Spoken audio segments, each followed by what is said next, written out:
शव यात्रा।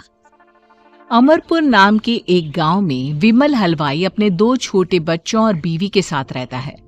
विमल की पत्नी ज्योति भूत प्रेत जादू टोने में बहुत माना करती थी। इसका बिल्कुल विपरीत विमल इन चीजों को दक्यानुसी माना करता था। रोज की तरह विमल अपने मिठाई की दुकान जाने के लिए निकलने की हड़बड़ी में होता है। मैं निकलता हूँ ज्योति, देरी हो जाएगी, दुकान भी खोलनी है मुझे। अजी ध्यान से, आज अमावस्या है। रास्ते में कोई कपड़ा या कुछ भी गिरा हो तो उसे लांग मत दीजिएगा, बगल से चले जाइएगा। अरे ऐसे तो तुम मुझे पागल ही कर दोगी क्या? हाँ, मैं नीचे देखकर चलूं कि सामने से कोई गाड़ी घोड़ा आकर मेरे ऊपर से चला जाए? दोनों हालत में तो मेरी ही मौत है। अरे क्यों सुबह सुबह इतनी अपसुगनी बातें कह रहे हो जी? मेरे गांव में तो ऐसा आंखों के सामने होता हुआ देखा है मैंने, इसीलिए कहती हूँ। वरना मुझे क्या, पड़ोसी को तो नहीं कहना चाहती मैं। पति हैं आप मेरे, इसलिए बोल रही हूँ। विमल अपनी मिठाई की दुकान चला जाता है। दुकान पर पहले से ही ग्राहकों की लंबी लाइन लगी हुई थी। ये लो, वहाँ ज्योति अमावस्या को लेकर परेशान है और आज तो हमेशा से ज्यादा ही लंबी लाइन लगी पड़ी है। अच्छी खासी बिक्री होगी आज। विमल दुकान खोलता है। एक के बाद एक ग्राहक उसकी दुकान पर मिठाई ले रहे होते हैं। तभी गांव की एक बूढ़ी औरत विमल से कहती है, जिस तेजी से बिक्री हो रही है, कहीं किसी की नजर ना लग जाए, नींबू मिर्ची टांग ले। अरे क्या चाची, तुम भी ये सब नजर बजर कुछ नहीं होता है। कैसे लोग हैं मेरे आसपास। अपनी दुकान से शाम को विमल हंसते कूदते वापस घर आता है। हाँ, आज तो अच्छी खासी बिक्री हुई है। एक महीने में जितनी बिक्री होती है, एक ही दिन में आज उतने पैसे कमा लिए मैंने। ये तो बहुत अच्छा हुआ जी, आज ही घर की नजर उतारी है मैंने। बिक्री तो अच्छी होनी ही थी। अच्छा, तुम खाना लगा दो, सारा माल बिक चुका है। मुझे शहर जाना होगा, कुछ चीजों की जरूरत पड़ेगी। रात भर मिठाई बनाऊंगा, तब जाकर कल सुबह दुकान खोल पाऊंगा। खाना खाकर विमल शहर जाने के लिए निकल पड़ता है। सुनिए जी, ध्यान से जाइएगा। चौरस्ते पर किसी जादू टोने की चीज पर पैर मत रख दीजिएगा। हे भगवान, हद हो गई ज्योति, ये तो मैं जा रहा हूं। विमल गुस्से से शहर जाने निकल पड़ता है।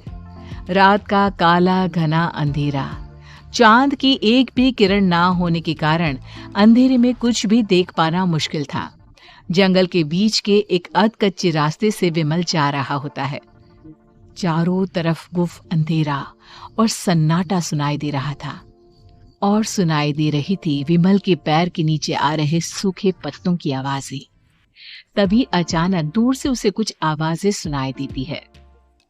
अरे, ये इतनी रात को जंगल के रास्ते कौन जा रहा है? शायद कोई टोली होगी। राम नाम सत्य है, राम नाम सत्य है, राम नाम सत्य है, राम नाम सत्य है। धीरे धीरे आवाज कुछ कुछ सुनाई पड़ती है। आवाज धीरे धीरे और नजदीक आती सी लगती है। विमल देखता है कि उसके सामने से सजी धजी सफेद कपड़े में लिपटी एक अर्थी निकल रही है, जिसके साथ 5 लोग ही थे। 4 आदमियों ने उसे कंधा दिया हुआ था। एक मटका लिए आगे आगे बढ़ रहा था। विमल के बिल्कुल सामने आकर अर्थी रुक जाती है। उसमें से एक आदमी विमल से कहता है, अरे भाई, जरा अर्थी को कंधा लगाना, मैं बहुत थक गया हूँ, बड़ी मेहरबानी होगी।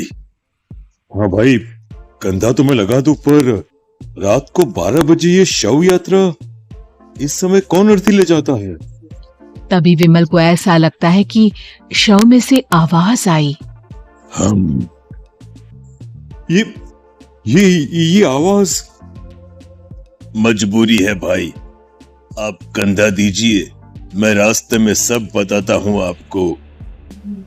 विमल अर्थी को कंधा दिए चल रहा होता है कि उसे ऐसा लगता है कि हाथ में मटका लिए जो आदमी शव के आगे चल रहा है उसके पैर उल्टे हैं। क्या हुआ भाई, हकला क्यों रहे हो? वो आपके साथी के पैर उल्टे। विमल अपनी बात पूरी भी नहीं कर पाता कि वो देखता है कि उस आदमी के पैर तो सीधे ही हैं। अरे नहीं, कुछ नहीं, मुझे शायद वहम हुआ होगा। धीरे धीरे सब आगे बढ़ रहे होते हैं। तब विमल को अचानक लगता है मटके में से एक हाथ बाहर आ रहा है। विमल घबरा जाता है। इसके पहले वो कुछ बोल पाता, कल्लू कहता है, मेरा नाम कल्लू है। हम 6 दोस्त थे, जिसमें से एक को तो तुम सोया हुआ देख रहे हो। इतनी पक्की दोस्ती थी कि जैसे हम सब सगे भाई हैं। पर किस्मत का कोई क्या कर सकता है। आज से 4 साल पहले एक नदी में हम सब नहाने गए थे, जिसमें डूबकर राजेश की मौत हो गई।